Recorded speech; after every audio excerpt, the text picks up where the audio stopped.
What up peeps? Influenza, de sneakerleaker. Een hele goede dag, natuurlijk een good afternoon en een buenas noches. Hangt er vanaf wanneer je deze filmpje aan het kijken bent. Maar welkom bij het kanaal en welkom bij een gloednieuwe Weekly Windup waar we de hyped, limited, exclusieve sneakers van de komende week even gaan checken. En natuurlijk een kleine recapje van wat vorige week is gebeurd. En deze week is het weer een beetje aan de weinige kant van sneakers. But we have a dope one for you this week. And vooral for the people with een beetje nostalgie with these Jordans, specifically these Jordans, you guys are gonna like this one. This one is a banger. Maar let's get right into it, want we zitten nu al in week 10, week 10, week 10. So let's get right into this one, the weekly windup van, ik heb het net al gezegd, dus...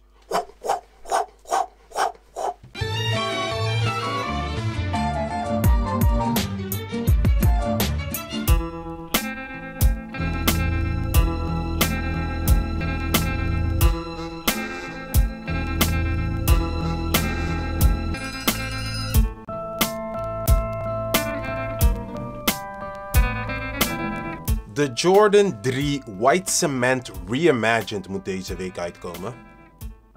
Jawel hoor, deze is gewoon vuur. Ik heb deze schoen wel in hand gehad en ik moet wel eerlijk zeggen, de elephant print vind ik een beetje anders. It's like they use like more dunne lijnen en niet echt die dikke debossed lines op dus de elephant print. Maar I'm not all too mad at it. Maar voor de rest, it's pretty close to one gewoon as the original. Zelfs de doos is ook nog een beetje verouderd. You see like on the corners of the boxes and so that it's like breaking off a little bit. Dus echt die reimagined. Net als de Lost and Found. Er zit geen receipt bij deze. Maar dat doet er ook niet toe. Het is gewoon een beautiful sneaker. En het is ook een sneaker die je met zoveel kan combineren. Wit, zwart en grijze accenten op de sneaker. I mean, it's just beautiful. I mean, if we all remember the free throw dunk that he did. I mean, hij heeft het wel 2 keer gedaan. Volgens mij dit jaar voordat hij met de Jordan 3 heeft hij het gedaan. Heeft hij het ook nog met de Jordan 2 gedaan. Dus het jaar prior heeft hij ook de free throw dunk gedaan. Die was ietsjes meer raw. The one he did with the Jordan 3. I mean, that was just beautiful where he cocked it right next to his hand and dunked it. His legs were like flapping backwards, cocked and BAM! I mean, that was just gorgeous. En als het goed is hadden ze ook nog in 2018 de White Cement Jordan 3 uitgebracht met een clear sole. Dat je nog kon zien where he literally stepped on the free throw line for that slam dunk. Volgens mij was het ook nog tegen Dominic Wilkins. I mean, that slam dunk contest was ridiculous. Volgens mij Vince Carter heeft het ook nog een keer geprobeerd. But not behind the free throw line. En niet met de flair that Michael did it back in 87 of so. I mean, that was a different animal. Dus waardoor deze sneakers en that free throw line dunk, I mean, it's one when it comes to iconic. The iconicus. Is that even a word? Iconicus? Laten we dat maar weghalen, maar you guys know what I mean. The level of iconicism, laat me het maar even zo zeggen. The level of that is gewoon zo hoog met de free throw line dunk. En nog de ease of wear van deze white cement. I mean, that's just gorgeous. We snappen ook, I mean, je zou nog zelfs deze white cement nog zwart kunnen verven. En then you would have the black cement. And that black cement is ook beautiful. I mean, dat is ook nog een schoen die ik heb gemist. Maar, I'm not gonna paint this sneaker black. If I get this W, which I hope I will get it, maar ja, het gaat wel een beetje moeilijk worden. I mean, de white cement is gewoon daar. Dat nog met mijn Fire Red en dan met mijn New York Jordan 3's. I mean, die collectie gaat lekker zijn if I get it in. Maar de vraag is natuurlijk, am I gonna get a W on this one or not? Because mijn kansen van W zijn best laag deze laatste tijden. Dus we'll see what happens.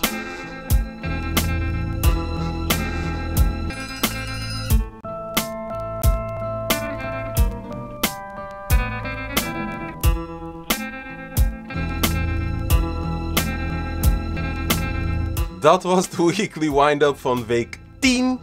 I mean, it was short, but it was a banger. That Jordan 3 White Cement moet echt wel binnenkomen. Maar dus dat was de Weekly Windup van week 10. Laten we maar gelijk verder gaan to see what happened with those sneakers van week 9. Want er waren wel een paar interessante dagen.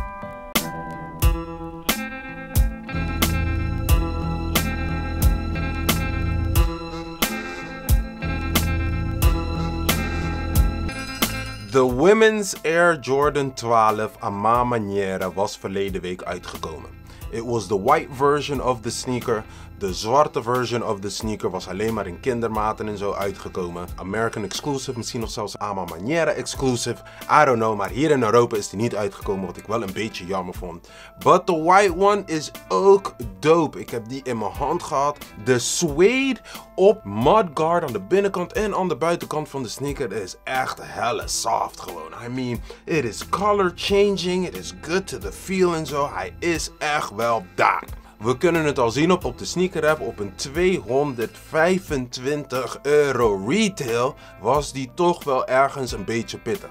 En aangezien het niet in een maatje 47,5 was of in een size 13 gam, because it was women's exclusive, dus het kwam uit tot een maatje 44,5.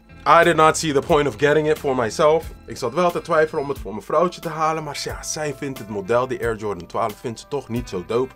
Vind ik wel ergens een beetje jammer, want die accenten op die sneaker, ook nog op die metal eyelets aan de top met de A Ma Maniere en nog de Jordan logo en nog de A Ma Maniere logo op de tong en zo. En that color changing booty backstroke soft suede op de sneaker. I mean, jammer, jammer, jammer. Maar 40 en kleiner is nog steeds available op de sneaker app.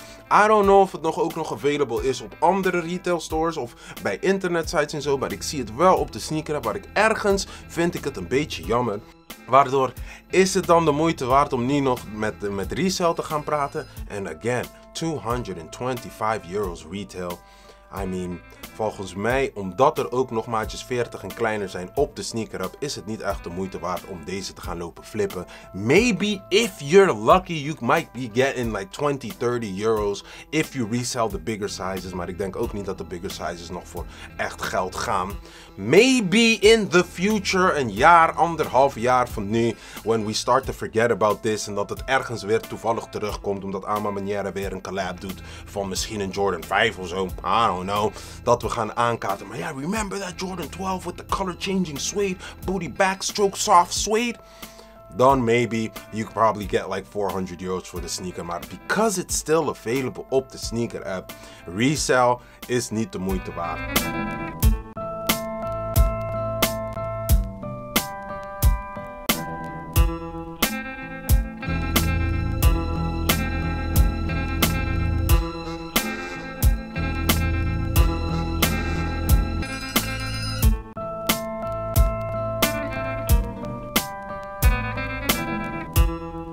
Van de Jordan 12 A Ma Maniere gaan we verder met de Jordan 5 UNC, die ook verleden week uit was gekomen.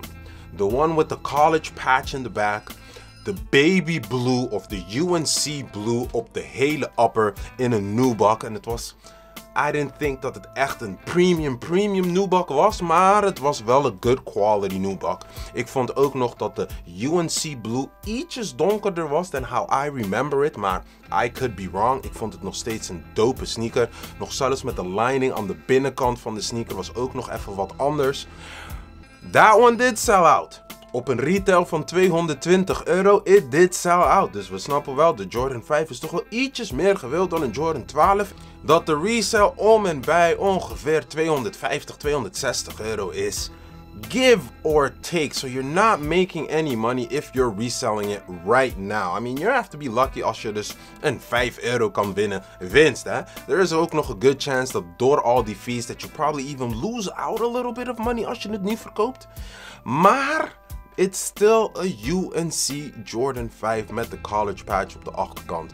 Als we gaan kijken naar de Oregon Ducks one and the Michigan one, maybe the UNC has a little bit more pull than the other two colorways. Dat over een jaar, anderhalf jaar, you're probably gonna get €400 for the sneaker. Don't hold me on it. I think worst case scenario is misschien een 300 of 350. Best case scenario 400, 450 maybe. Maybe, want het is nog steeds een UNC colorway, maar het is een Jordan 5, dus it does have some pull, maar is het nog evenveel pull als een Jordan 1 of een Jordan 4? I'm not too sure, dus ik denk er om en bij de €350 ongeveer op het moment dat we een jaar verder zijn en eventueel de economie een beetje opkrikt en dat mensen ietsjes meer geld in hun zak hebben. Maybe the price will go up if you have it. Maar het is nog steeds een dope colorway hoor, ik moet wel heel eerlijk zeggen.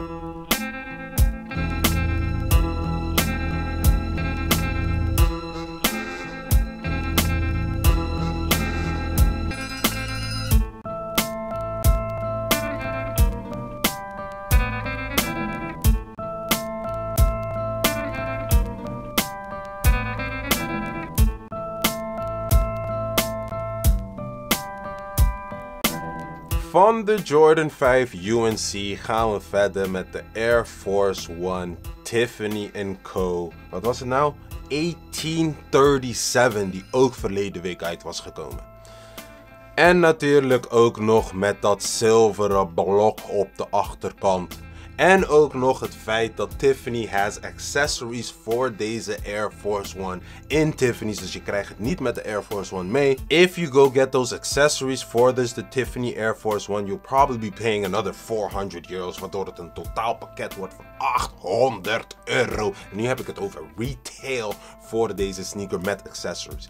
Hoe ik het ook in mijn vorige filmpje heb gezet, er is grote kans dat there weren't more than like 25,000 pairs of deze sneaker worldwide. I could be wrong, maar als we gaan kijken, retail 400 euro. En als we nu gaan kijken naar de resale, because obviously deze sneaker sold out. Als we nu gaan kijken naar de resale in de size 13 gang, dan zitten we al op, wat is het nou, 800 euro dat je voor deze sneaker kan krijgen. I mean, you're straight doubling up on it. You're getting a clean 400. Oké, misschien door dus de fees en dat soort dingen is het misschien een 100 euro minder. So if you sell it for 800, you probably get like 700, 675 in your hand. That's still at least 200, 275, 300 euros winst dat je op de retailprijs krijgt van deze sneaker. I mean, that's just ridiculous. En dat is nu. Quick flip. If you were to wait, ik zeg maar wat, een jaartje of zo. Let de economie opkrikken, een klein beetje. I bet you this sneaker will probably hit like 1500. I mean, het zou toch niet gek zijn dat dit hits. It could be like richting van een Travis Scott gewoon. 1500, maybe even 2000. Als je ook nog eventueel die accessoires hebt kunnen kopen om erbij een hele pakketje ervan te maken. Probably hit like 2 grand. Easy. Easy 2 grand. I mean, we hebben het nog steeds over Tiffany, hè.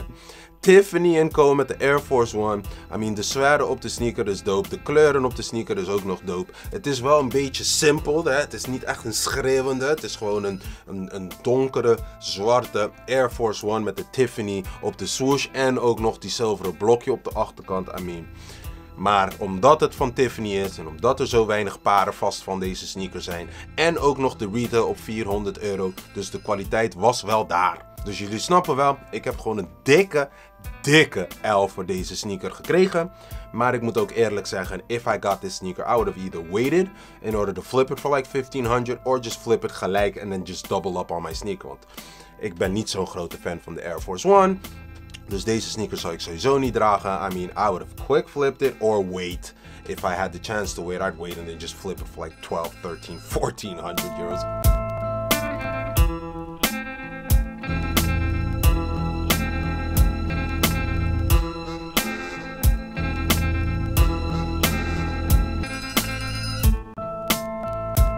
Maar dus dat, peeps. Dat was de Weekly Windup van week 10, week 10, week 10 en natuurlijk de recapje van week 9, 9. Als jullie deze filmpje dope vonden, gun je boy die like. Als jullie vinden dat andere mensen dit soort informatie ook nog eens moeten weten en vooral over die Tiffany, that you can get that quick flip to 800 euros and you wait a while, it might even be 1500. Gun je boy die share. Ik hoef jullie niet uit te leggen wat jullie met de subscription button moeten doen. En YouTube doet ook niet zo moeilijk met die algoritme van de subscription button. Maar die notification bell.